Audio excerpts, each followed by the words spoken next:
Hello and welcome to this video on how to clean Canon printers. If your printouts look streaky or discoloured, it's probably due to a blocked printhead. This method works for dye, sublimation and edible ink. Pigment inks such as UV ink are much harder to clean but worth trying if you've caught the problem early. There are a few things that can cause blockages. The most common is having the printer sat idle for over a week. If it's left plugged in, it will clean itself, but without power the ink will dry out inside the head, particularly in hot weather. Air getting into the printhead can also cause problems because it prevents the printer from priming the ink. This can happen when the cartridges are changed or left to run dry. Old or poor quality ink can also cause blockage, particularly the black, as it contains powdered graphite that settles over time, so give any new cartridges a shake before you install them. Finally, the microelectronics in the head can burn out. The printhead doesn't last forever and the electronic can't be repaired, so the best you can do is try to clean the blockage manually and replace the printer if that doesn't work. If you suspect your printhead is blocked, the first thing to do is print a nozzle check pattern to find out which colours are affected. If there are any error messages that prevent it from printing this pattern, these need to be cleared before attempting to clean the head. If your pattern is patchy or discoloured, then start by running the printer's own self-cleaning cycle.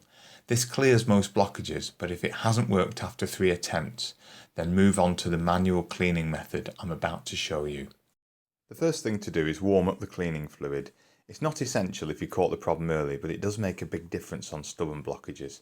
The simplest way is to heat the bottle in a cup of freshly boiled water. But if you have one of the bigger bottles, you'll find the syringe comes with a plastic cap so you can heat the fluid inside it. The hot water also helps with getting the tubing onto the syringe. Draw the fluid back and forth a few times when you're filling it to try and remove some of the air bubbles, then leave it to heat up while you're getting your printer ready. Just while this finishes off, if you find you can't fix your printer and end up replacing it, then look at fitting a continuous ink supply system or CISS to the new one. They take about 20 minutes to fit and are a bit of a fiddle but save a lot of money on ink. They also protect the head from becoming blocked because the ink supply remains uninterrupted, so you don't get the problem of air or bad ink getting into the head. Whatever you end up doing, keep your printer powered on all the time so it can run its automatic head clean cycles and prevent itself from getting blocked. Open the lid to bring the printhead out as if you were changing a cartridge. Remove all of the cartridges and put them to one side, standing them the same way up as they were in the printer. The ink shouldn't leak out, but replace the storage clips if you still have them, especially if you're doing a prolonged clean, which I'll describe later. Remove the printhead and check all the rubber gaskets are present. If any are missing, the head won't be able to draw ink from the cartridge, so may not print. Keep them in during cleaning and check they're there before you put the ink back in. Connect the syringe to the smallest hole in whichever adapter you're using. It's an easy mistake to put the syringe in the wrong hole of the small adapter, and if you do, you'll find it won't click into position on the head.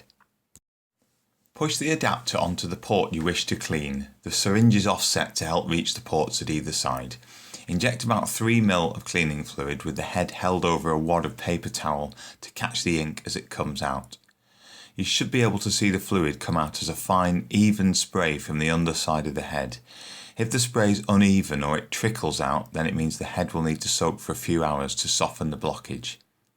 If the fluid won't inject, then check the adapter is seated correctly against the seal and use more pressure. If nothing comes out after that, then it's the end of the road for your printer and you're best off replacing it rather than persisting. Check that the rubber gaskets are still present and replace the cartridges. Make sure you use fresh ink for any colours that were blocked, just in case it was the old ink that caused the problem. If the printer has trouble recognising the head or the cartridges, make sure all the metal contacts are clean, then dry the head with a hairdryer for 2 minutes to drive out any moisture from the electronics. Notice the clear plastic strip the printer uses to track the position of the head. Make sure this is clean before you close the lid or the printer won't be able to initialise.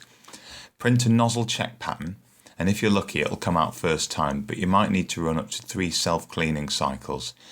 If any colours are completely missing, it's probably air in the head, so inject half a milliliter into them and put the cartridges back in straight away. If any colours come back patchy, clean them with the fluid again but leave longer between the first and second injections. If the print starts out solid and then fades towards the bottom of the page, it's probably due to a blockage in the air vent on the cartridge. To fix this, pierce the cartridge with a needle to create another air vent. I hope that helps you clean your printer, and welcome your comments and questions.